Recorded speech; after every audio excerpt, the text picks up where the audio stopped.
안녕하십니까. 전하특 교수입니다. 이번 시간에 여러분들과 2022년 제1회 수질환경 산업기사 최근 기출문제 풀이를 하도록 하겠습니다. 자, 먼저 문제 1번을 보세요.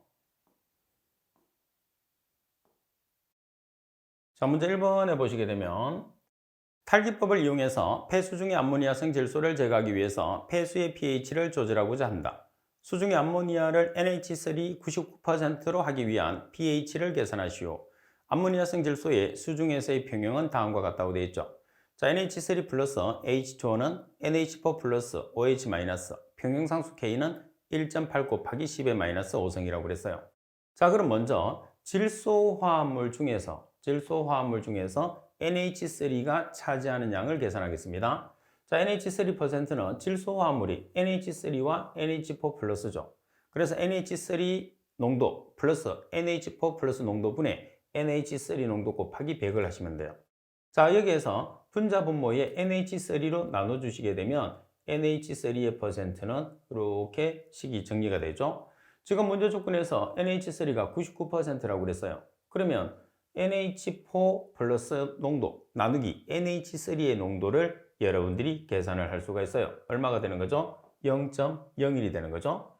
자, 그리고 평형상수를 이용해서 우리가 계산을 합니다. 자, 평형상수라는 것은 반응물분의 생성물이에요. 반응물은 NH3와 물, 생성물은 암모늄 이온과 OH-죠. 그래서 NH3분의 NH4 플러스 곱하기 OH-. 자, 여기서 H2O는 1이기 때문에 생략을 합니다. 따라서 여기서 뭐를 계산을 하냐면 OH-를 계산해야지 pH를 계산할 수 있겠죠? 자, 따라서 식을 분리를 하게 되면 K, 평형상수가 지금 얼마로 주어졌죠? 1.8 곱하기 10의 마이너스 5성. 자, 그러면 NH4 플러스 나누기 NH3 그리고 OH 마이너스. 그러면 NH4 플러스 나누기 NH3의 농도는 1번식을 통해서 여러분들이 계산을 했어요. 얼마죠? 0.01. 따라서 대입을 하시면 OH-를 계산할 수 있어요. 따라서 OH-는 1.8 곱하기 10의 마이너스 3성 몰프리터의 값을 가지는 거죠. 따라서 산성 물질에서 pH는 마이너스 로그 H 플러스, 알카리성 물질에서 pH는 14 플러스 로그 OH 마이너스로 계산을 하게 되는 거죠. 따라서 pH를 계산을 하시게 되면 11.26이라는 값이 나오게 되는 거죠. 자, 그래서 이 문제에서는 NH%에 대한 식과 그리고 평형상수에 대한 식 두 가지를 정리를 해서 문제를 풀어주시면 되고, 자, 그리고 OH가 발생하는 산성의 알카리성 물질에서는 pH가 14 플러스 로그 OH 마이너스로, 그리고 H 플러스가 만약에 주어지면 산성 물질에서 pH 마이너스 로그 H 플러스로 pH를 계산을 하게 됩니다. 자, 이 문제 유형은 두 가지예요. 지금처럼 pH를 계산하는 문제 유형과 그리고 NH3%를 계산하는 유형 두 가지가 있으니까 여러분들이 잘 정리를 해 놓으셔야 됩니다. 아주 중요하죠. 자, 그러면 결론을 한번 내리겠습니다. 만약에 여기에서 pH를 계산을 한 문제 지금처럼, 그러면 NH3의 퍼센트는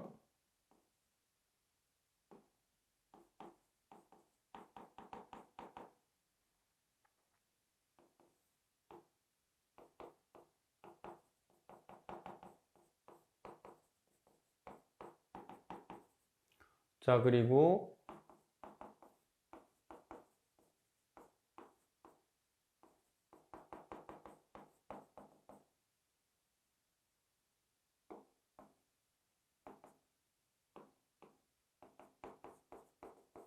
자, 이렇게 여러분들이 식을 만들어 놓는 거죠. 그럼 여기서 pH를 계산을 하려고 하면 pH는 14 플러스 로그 OH 마이너스니까 OH 마이너스가 필요하죠. 이 식을 이렇게 넣는 거예요. 그럼 K는 주어지죠? 따라서 NH3 주어지니까 1번에서 값을 계산해서 이렇게 대입해서 문제를 풀어주시면 돼요. 자, 반면에 우리가 뭐를 계산을 하느냐 하면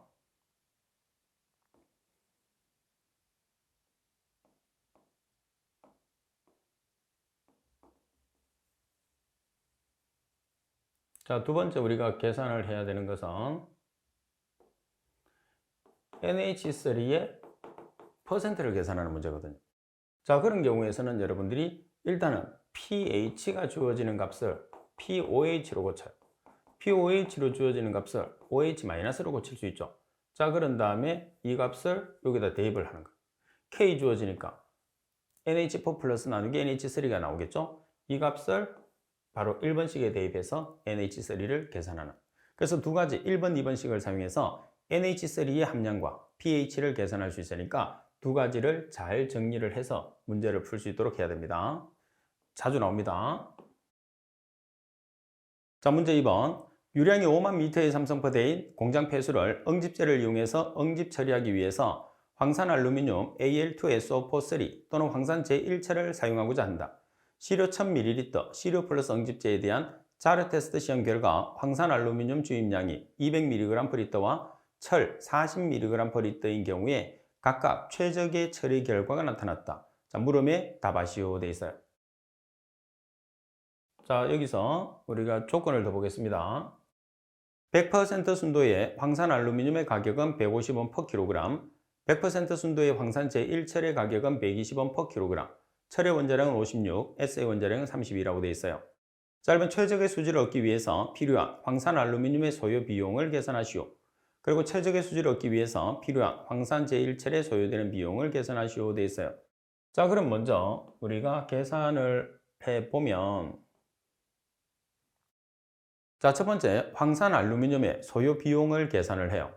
자, 그럼 지금 농도가, 황산 알루미늄의 농도가 지금 얼마죠? 200mg/L예요. 따라서 mg/L을 kg/m의 삼성으로 환산하기 위해서 얼마를 곱해주면 되나요? 10의 마이너스 3승을 곱해주면 되겠죠. 따라서 10의 마이너스 3승을 곱해주게 되면 200mg/L라는 농도 자체가 얼마가 되나요? 농도 자체가 0.2kg/m의 삼성이 되는 거죠. 그죠? 자, 그리고 지금 문제 조건에서 주어지는 유량이 5만 미터의 삼성 per 대예요. 자, 그리고 1kg당 지금 황산 알루미늄의 1kg당 가격이 얼마라고 돼 있죠? 150원이라고 돼 있어요. 따라서 이 값을 그대로 여러분들이 곱하시면 되죠. 따라서 계산을 하시면 하루에 150만 원이 소모가 됩니다. 반면에 황산 제2철의 소요 비용을 계산을 하는데 먼저 철이온이 주어져 있어요. 그래서 철이온을 황산 제1철로 환산을 해요. 그러면 황산 제1철 FeSO4 중에 철이 한 개가 들어가 있죠. 철은 니가입니다. 그러면 FeSO4의 분자량을 우리가 Fe의 원자량은 56, 그리고 S의 원자량은 32, O의 원자량은 16짜리가 4개에서 150이에요. 그래서 152g일 때 철 56g은 지금 철이온이 얼마로 주어졌어요? 문제 조건에서 40mg/L. 따라서 40mg/L 때 X 하면 황산 제1철이 되는 거죠. 따라서 황산 제1철의 농도는 108.57mg/L예요. 그러면 소요되는 가격을 계산하기 위해서 mg/L을 10의 마이너스 3승을 취해줘서 kg/m의 삼성으로 고쳤어요. 그러면 0.10857kg/m의 삼성이 되는 거죠. 자, 그리고 유량이 5만 미터의 삼성 per day. 자, 그리고 황산 제1철은 1kg당 가격이 120원이라고 그랬어요. 따라서 계산하시면 65만 1,420원 per day라는 값이 나오게 되는 거죠. 자, 그래서 이 문제 조건에서는 황산 알루미늄 같은 경우에서는 농도가 주어져 있기 때문에 주어진 농도를 그대로 사용하시면 돼요. 그렇지만은 황산 제1철은 농도가 주어지지 않고 철이온의 농도가 주어졌죠. 그래서 철이온의 농도를 황산 제1철로 전환을 시킨 다음에 문제를 풀어야 되는 게 이 문제에서 가장 핵심이다. 그죠? 전환하는 방법을 알아야 된다는 거죠. 자, 그리고 문제 3번을 보겠습니다. 자, 문제 3번에 보시면 글리신 100g이 호기성 분해하였을 때 THOD를 계산하시오. 이론적인 산소량을 계산하라는 거죠. 최종 산물은 CO2, H2O, HNO3라고 그랬어요. 자, 그럼 여기에서 글리신을 우리가 호기성 분해를 시켜보겠습니다. 자, C2H5, O2N 산소하고 결합을 시켜줘요. 그럼 발생되는 물질이 주어집니다. CO2 발생했고, 자, 그리고 H2O 발생했고, 그리고 HNO3가 발생을 했어요. 자, 여기서는 호기성 분해를 시키는 게 제일 중요합니다. 탄소가 2개니까 CO2 앞에 2를 넣습니다. H가 5개니까 여기 다 오는 게 아니고 질소가 여기 있는 질소 1개, 오른쪽에 있는 질소 1개를 맞춰주기 위해서 수소를 하나를 줘요. 그럼 수소가 몇 개가 오죠? 4개. 2분의 4는 2가 되는 거죠. 자, 그리고 산소를 계산합니다. 2개짜리가 2개. 한 개짜리가 2개, 여기는 3개, 그러면 9개. 자, 9개가 오토 앞에 나오는 게 아니고 유기물을 글리신을 먼저 2개를 줘요. 그럼 7개. 얼마죠? 3.5개. 자, 이렇게 이제 여러분들이 계산하시면 되고, 또 여기서 글리신의 분자량을 한번 계산을 해볼까요? 탄소가 12짜리가 2개, 수소 1짜리가 5개, 산소 16짜리가 2개, 그리고 질소 14. 그러면 75가 됐죠. 따라서 여러분들이 계산하시면 글리신 75g일 때 산소 3.5 곱하기 32g은 글리신 100g일 때 THOD, 이론적인 산소 요구량. 따라서 THOD를 계산하시면 149.33g이 나오겠죠.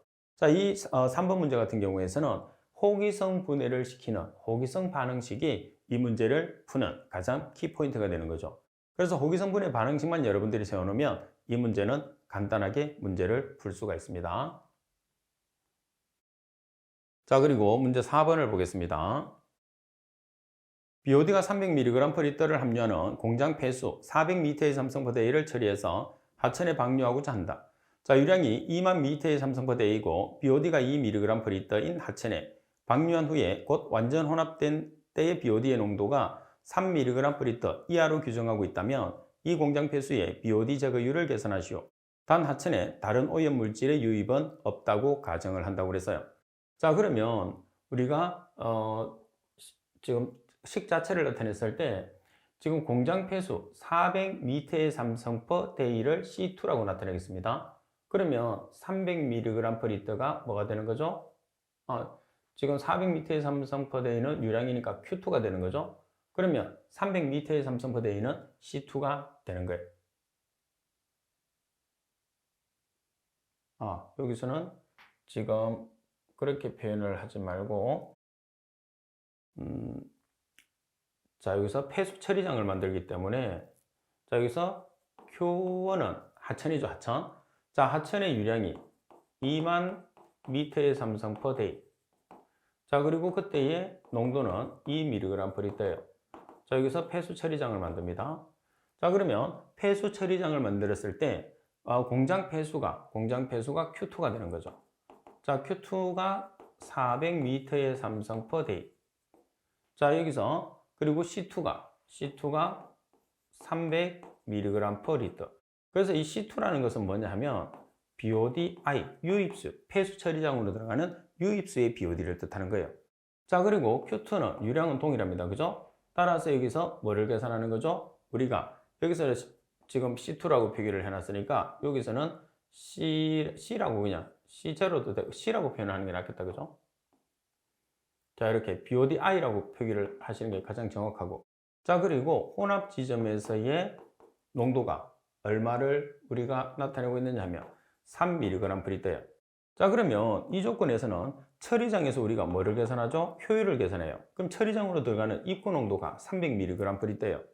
그럼 뭐가 없어요? 출구 농도가 없어요. 그래서 C2를 계산을 하는 거죠. 뭐를 이용을 해서? 혼합 공식. 그래서 혼합 공식이라는 것은 이 조건을 이용을 하는 거죠. 따라서 혼합 공식은 Q1, C1 플러스 Q2, C2 나누기 Q1 플러스 Q2잖아요.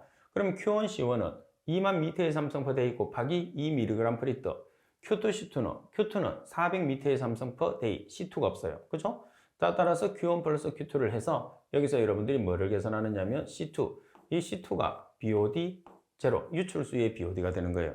따라서 C2를 계산하게 되면 53mg/L가 되는 거죠. 지금 이 값이 BOD 제로, C2가 BOD 제로가 되는 거죠. 그러면 BOD의 제거 효율을 계산하니까 유입수의 BOD는 주어진 300mg/L, 그 다음 유출수의 BOD는 혼합 공식을 통해서 계산된 53mg/L가 되는 거죠. 따라서 계산하시면 82.33%예요. 그래서 이 문제 같은 경우에는 지금 여기서 나와 있는 개통도를 여러분들이 그리면 안 헷갈리는데 개통도를 그리지 않으면 좀 헷갈릴 수가 있어요. 그래서 개통도를 그려서 여러분들이 혼합 공식을 사용을 해서 유출수의 BOD 농도를 계산을 한 다음에 폐수 처리장의 BOD 제거 효율을 구하는 문제가 됩니다. 자, 그리고 문제 5번을 보겠습니다. 포기조 내의 혼합액이 1리터를 30분간 정치했을 때 설러지 용량이 300ml이다. 유입수 중의 설러지와 포기조 내에서 생성 설러지를 무시한다면 설러지의 반송 유량을 계산하시오. 단 유입량은 4만 m의 삼성포 대이라고 되어 있어요. 자, 지금 조건 자체 내에서 반송비를 계산을 하려고 하면 SV% 나누기 100-SV% 이 조건밖에 없어요. 침강된 슬러지밖에 없기 때문에. 만약에 MLSS가 있으면 우리가 다른 식을 쓰면 되는데 MLSS가 없거든요. 그래서 주어지는 침강 슬러지 SV를 퍼센트로 나타내요. 지금 침강된 슬러지가 1리터당 300ml라고 그랬어요. 그럼 단위를 다 없앱니다. 리터와 밀리리터를 없애기 위해서 10의 마이너스 3승을 취해주면 되겠죠? 그럼 단위가 없어졌어요. 단위가 없는 무창수에서 곱하기 100을 하면 퍼센트, 곱하기 10의 6승을 하면 ppm이 되는 거죠. 따라서 30%를 SV%로 계산했어요. 그러면 반송비 SV%에 30%를 대입해서 반송비가 0.4286이 나왔거든요. 근데 우리가 지금 계산하고자 하는 것은 뭐냐면 반송유량이에요. 반송유량이라는 것은 유입유량에 반송비를 곱하면 되잖아요. 그러면 유입유량이 4만 미터의 삼성 퍼데이. 자, 계산된 반송비 0.4286. 따라서 결론적으로 계산되는 반송유량은 얼마가 되는 거죠? 17,144 미터의 삼성 퍼 데이라는 값이 나오게 되는 거죠. 자, 그래서 지금 문제 5번 같은 경우에서는 SV를 구하는 게 가장 핵심이에요. 그래서 다른 조건이었기 때문에 주어진 SV, 침강된 슬러지 농도가 밀리리터 퍼 리터로 주어진 값을 퍼센트로 계산을 해서 반송비 구하는 공식에 대입하는 문제가 되는 거죠. 잘 기억을 해 주셔야 됩니다. 자, 그리고 문제 6번을 보겠습니다. CFSTR에서 물질을 분해하는데 95%의 효율로 처리하고자 한다. 이 물질은 1차 반응으로 분해되며 속도 상수는 0.05/h이다. 유입유량은 300L/h이고 유입 농도는 150mg/L로 일정할 때 필요한 CFSTR의 부피를 계산하시오. 반응은 정상 상태를 기준한다고 그랬어요. 자, 여기서 여러분들이 1차 반응식부터 한번 나타내 볼게요. 자, 첫 번째 우리가 1차 반응식이라고 하면 ln C0분의 CT는 마이너스 K 곱하기 T로 계산하죠. 자, 그 다음 2번에 보시면 CFSTR이나 PFR, 다시 말해서 완전 혼합형 반응조라는 CFSTR, 플러그 흐름 반응조라는 PFR이라는 단서가 주어지게 되면 1차 반응식을 C0분의 CT는 동일하고 마이너스 K를 바꿔놓는 거예요. V 나누기 Q로 곱하기 T를 이용해서 계산하시면 돼요.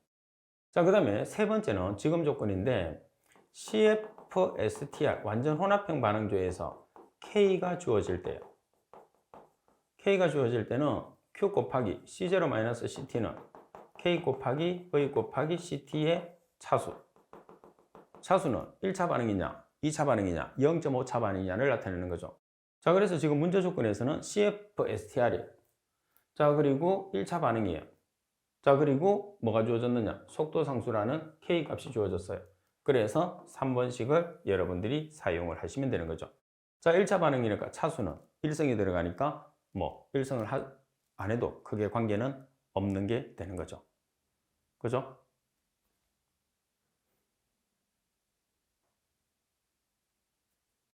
여기서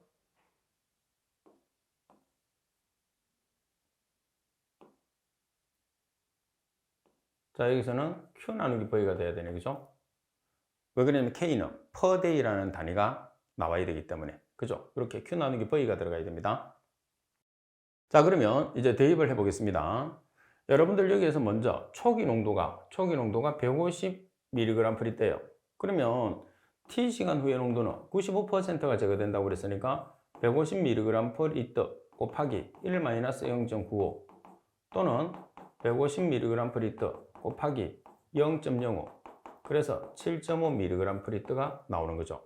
따라서 전체적으로 우리가 계산을 해보시면 유량이 지금 얼마냐 하면 300L/h 곱하기 초기 농도 150 그리고 CT, T시간 후의 농도는 K 0.05/h 곱하기 V를 계산하죠. CT 7.5mg/L 1승이니까 관계없어요.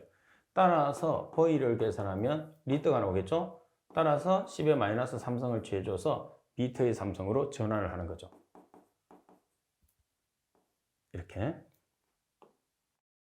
자, 그러면 풀이 과정을 보시게 되면 우리가 계산하는 값이 114,000 리터가 나왔어요. 그래서 리터를 미터의 3승으로 환산하기 위해서 10의 마이너스 3승을 곱해주면 114 미터의 삼성이라는 값이 나오게 되는 거죠. 자, 그리고 문제 7번에 보시게 되면 0.1mg의 염소로 소독을 해서 박테리아의 80%가 2분 만에 제거되었다. 1차 반응일 때 90%의 박테리아가 제거되는데 소요되는 시간을 계산하시오 돼 있어요. 자, 그러면 첫 번째 조건에 보시게 되면 80%가 2분 만에 제거됐어요. 그러면 초기 농도가 100%, CT가 몇 %죠? 80%가 제거되지 않고 남은 양이 20%라고 그랬으니까 CT가 20%가 되는 거예요.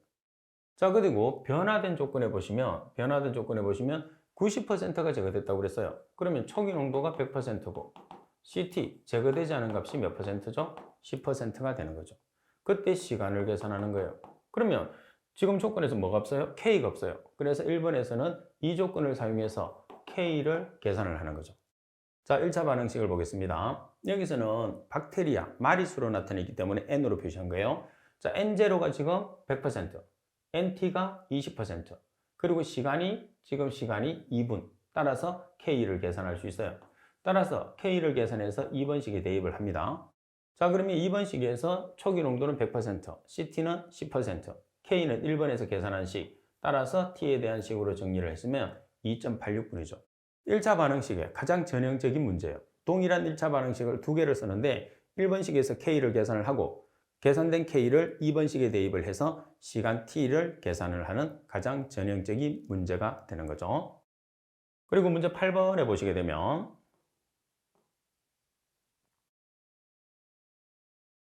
폐수가 3000m의 삼성바다에 의해서 생성되는 1차 설러지 부피를 계산하시오. 1차 침전 탱크의 체류 시간은 2시간, 현탁 고용물의 제거 효율은 60%, 폐수 중에서 현탁 고용물의 함유율이 220mg/L, 발생 설러지의 비중이 1.03, 설러지의 함수율이 94%, 1차 침전 탱크에서 제거된 현탁 고용물의 전량이 설러지로 발생되는 것으로 가정한다고 그랬어요. 자, 그러면 여기서 설러지량이라는 것은 제거되는 설러지량을 뜻하는 거거든요. 따라서 제거되는 설러지량을 계산하기 위해서는 설러지의 농도 곱하기 폐수량, 그러면 설러지의 총량이 돼요.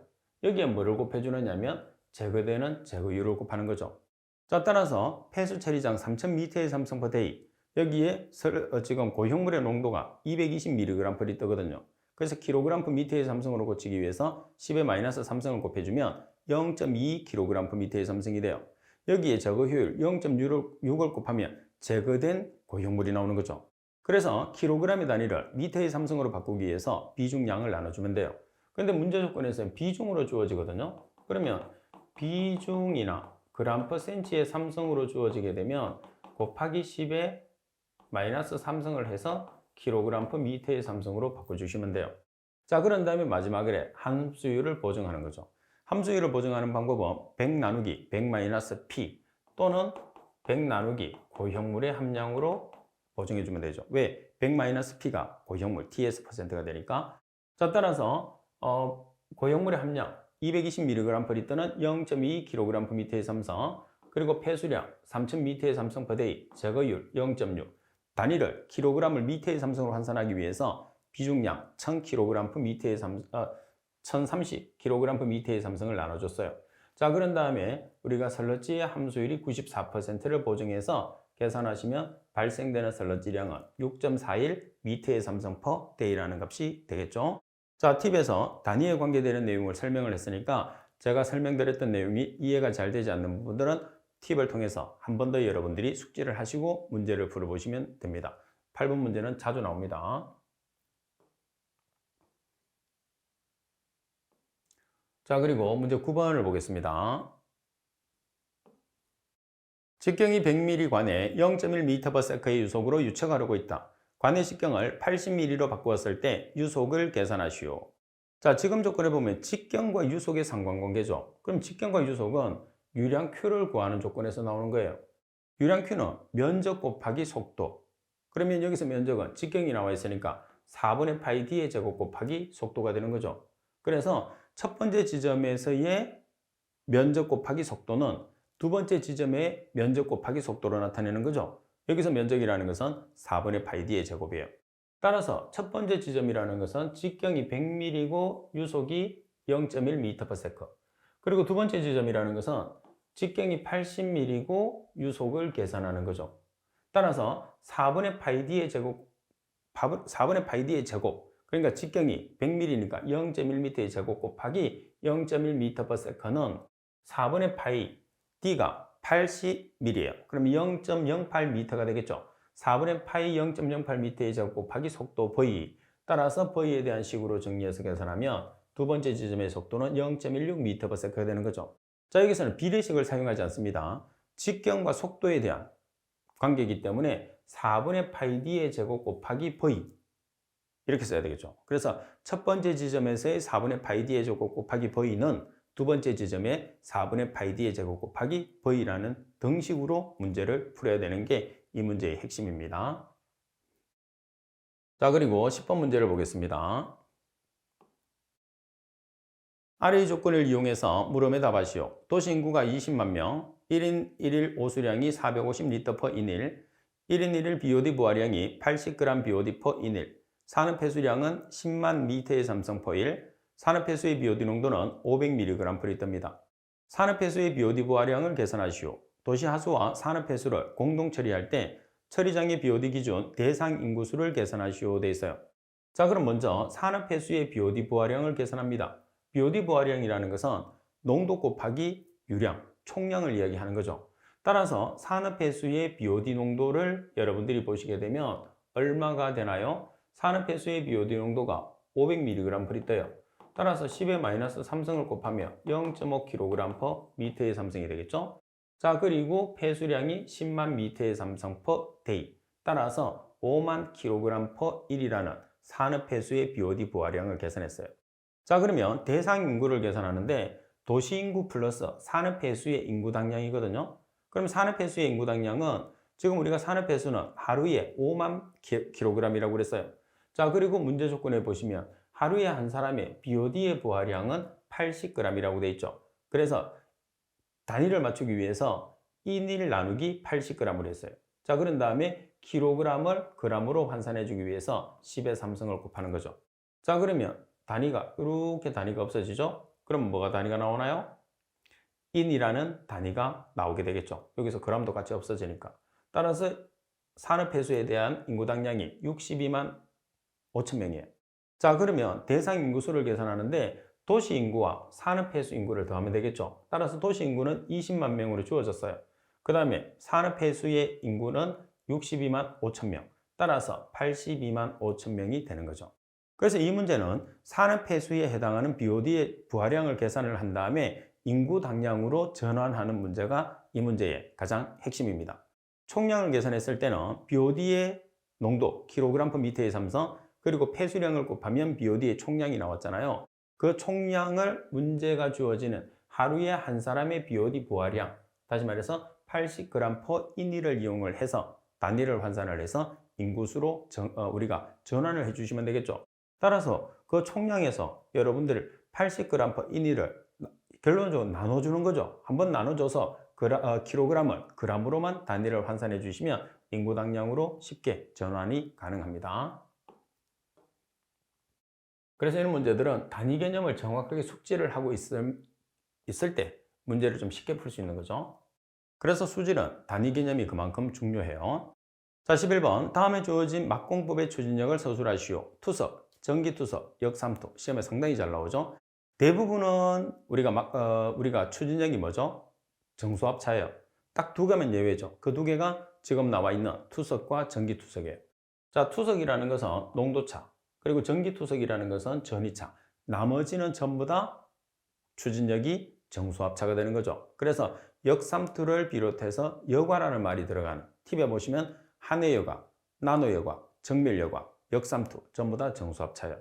그래서 여러분들이 기억했을 때는 투석은 농도차, 전기투석은 전위차, 나머지는 전부 다 정수합차 이렇게 기억을 해놓는 것도 중요하죠. 그 나머지라는 것은 역삼투, 그리고 한해여과, 나노여과, 정밀여과라는 것 정도는 같이 기억을 해 주셔야 되겠죠. 중요합니다. 아주 자주 출제됩니다.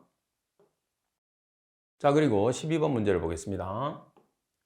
자, 12번에 보면 회전원판법의 장점 4가지를 쓰시오. 활성설러지법과 비교해서. 활성설러지법이라는 것은 미생물이 움직이면서 처리하는 부유성장식이죠. 반면에 회전원판법이라는 것은 원판에 미생물을 부착을 시켜서 생물막을 형성시킨 다음에 우리가 회전을 시켜서 처리하는 부착성장식의 가장 대표적인 방법이 되는 거죠. 자, 먼저 부착성장식 같은 경우에서는 설러지 반송이 필요가 없어요. 그죠? 자, 그리고 소요 동력이 적게 소요되고 부하 변동에 강합니다. 부하 변동이라는 것은 오염 물질의 양이 증가했을 때, 그리고 단회로 현상의 제어가 용이한 게 회전원판법의 장점이다. 이렇게 볼 수가 있고요. 자, 그리고 13번 문제를 보시게 되면, 자, 콜로이드 입자는 응집제를 가하며 서로 응집해서 폴럭이 형성된다. 다음에 응집제를 첨가함으로써 응집이 일어나는 메커니즘에 대한 설명이다. 갈로안에 알맞은 말을 쓰시오. 콜로이드 입자는 수중에서 1번, 2번, 3번에 의한 3가지 힘에 의해서 안정된 상태로 존재한다. 그 다음 2번, 응집제는 투입과 교반에 의해서 콜로이드 입자들이 응집할 수 있을 만큼 4번을 감소시킨다고 그랬어요.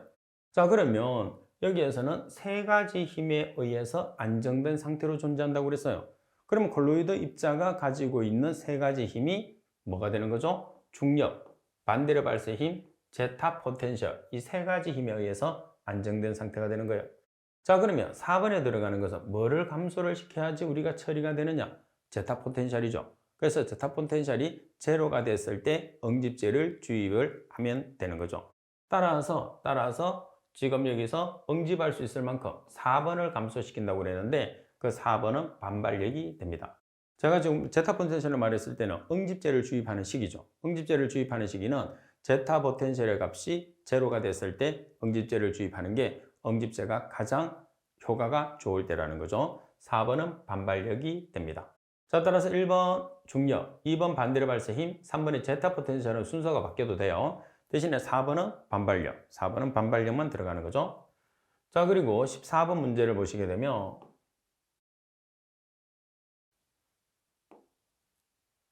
상수를 염소로 소독할 때 생성되는 클로라민의 종류 3가지와 생성 반응식을 쓰시오 돼 있어요. 자, 그럼 먼저 생성 반응식을 보면 우리가 굳이 종류는 다 알 수 있잖아요. 그죠?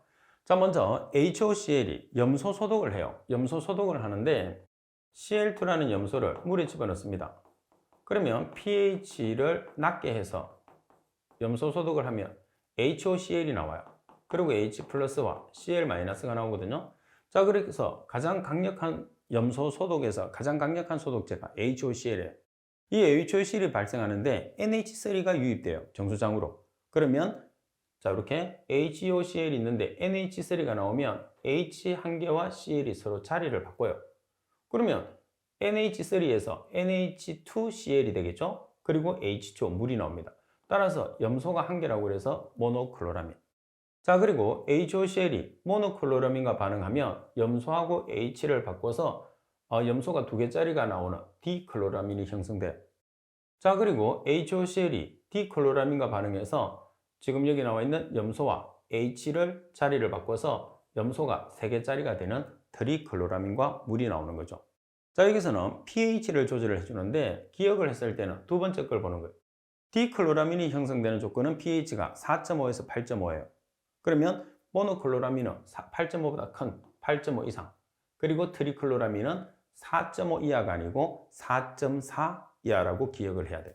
그래서 생성 반응식을 적고 그 다음에 클로라민의 종류를 적으라 그러면 모노클로라민, 디클로라민, 트리클로라민, 화학식까지 적으라고 하면 모노클로라민은 NH2Cl, 디클로라민은 NaCl2, 트리클로라민은 NCl3라고 적어주시면 되겠죠. 자, 이렇게 생성된 클로라민은 우리가 살균력은 염소 소독에 의해서 발생된 살균제보다는 약해요. 그렇지만은 살균 효과가 오랫동안 지속되고 이 침이가 없다는 게 가장 큰 장점이다. 이렇게 보시면 되는 거죠. 자주 출제됩니다. 자, 그리고 15번 문제를 보겠습니다. 상수원의 치수 지점을 선정했을 때 고려해야 할 사항을 5가지만 쓰시오 돼 있어요. 자, 치수 지점이니까 당연히 수질이 양호해야 됩니다. 그리고 수량이 풍부해야 되겠죠. 그리고 주변에 오염 인자가 없어야 되겠죠. 그리고 자연 유화 방식으로 송수와 배수가 가능해야 되죠. 자, 그리고 사용하는 소비지와 어때야 돼요? 가까이 위치하고 있는 게 상수원 치수 지점에서의 가장 좋은 조건, 다시 말해서 고려할 조건이다 이렇게 보시면 되죠. 이 중에 가장 중요한 것은 뭐냐면 수질이 양호하고 수량이 풍부하게 되면 다른 거는 크게 문제될 게 없어요. 3번, 4번, 5번이 이렇게 돼주면 더욱더 좋은 거고, 그래서 취수 지점으로서는 가장 중요한 것은 수질이 깨끗하고 그리고 수량이 풍부해야 된다는 게 가장 중요한 포인트가 되는 거죠. 자, 그리고 16번을 보겠습니다. 16번 배수시설 중에서 배수지의 유효 용량 결정 시 고려사항을 세 가지를 쓰시오 되어 있어요. 자, 유효 용량은 급수구역의 계획 1일 최대 급수량의 12시간분 이상을 표준으로 사용을 해야 됩니다. 자, 그리고 2개 이상의 배수 계통으로 된 경우에서는 각 계통마다 배수지의 유효 용량을 결정을 해야 하고요. 자, 그리고 상수도 시설의 안전성을 고려를 해야 됩니다. 그래서 유효 용량 결정 시 고려사항 세 가지. 자, 그리고 17번 관내의 관수로 흐르면서 공정수 유량 측정 방법 세 가지를 쓰시오 되어 있어요. 자, 피토관이 지금 예시로 주어져 있죠. 자, 팁에 보시면 공정수에 적용하는 유량 측정하는 방법, 이제 유량을 측정하는 장치 중에서 공정수에 적용되는 장치를 찾으라는 거죠. 어떤 게 있느냐면 유량 측정용 노즐, 오리피스, 자기식 유량 측정기, 피토관이 있어요. 근데 여기서는 피토관이 지금 예시로 나와 있거든요. 그래서 유량 측정용 노즐과 오리피스, 자기식 유량 측정기를 서술을 해주시면 되죠. 그래서 공정시험 기준에 있는 내용입니다. 자, 그리고 여러분들이 관내 유량을 측정하는 방법, 우리가 압력식을 이용해서 관내 유량을 측정하는 방법 5가지를 적으시오. 이 문제는 자주 나왔는데 지금 나와 있는 각각의 우리가 물에 해당하는 측정 장치는 처음 출제된 내용입니다. 자, 그리고 여러분들 18번 문제를 보시게 되면 시안을 함유하는 폐수를 알칼리 염소법으로 처리하고자 할 때 다음 물음에 답하시오. 자, 1차 반응과 2차 반응이 있습니다. 1차 반응과 2차 반응 시 적정 pH와 ORP 그리고 반응 시간을 쓰시오. 여기서 ORP라는 것은 산화환원전이죠. 그리고 2번 쉽게 산화분해되는 금속 착염 2가지를 쓰시오. 3번에 산화분해가 어려운 시안 착염을 형성하는 금속 2가지를 쓰시오 되어 있어요.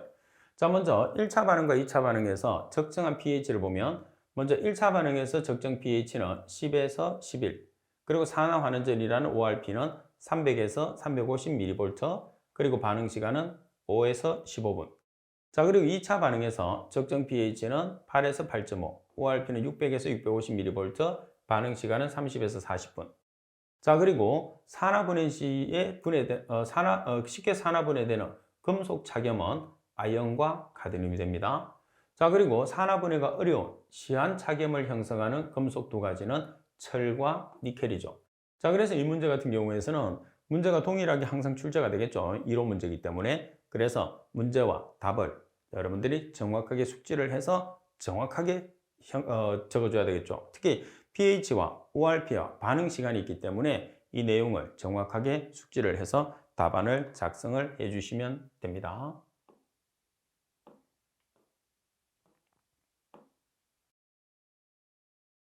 지금 여러분들이 보고 계시는 문제는 여러분들 선배들이 시험을 친 다음에 문제를 복원해서 제게 보내준 문제를 제가 재편집을 해서 여러분들에게 강의를 하고 있습니다.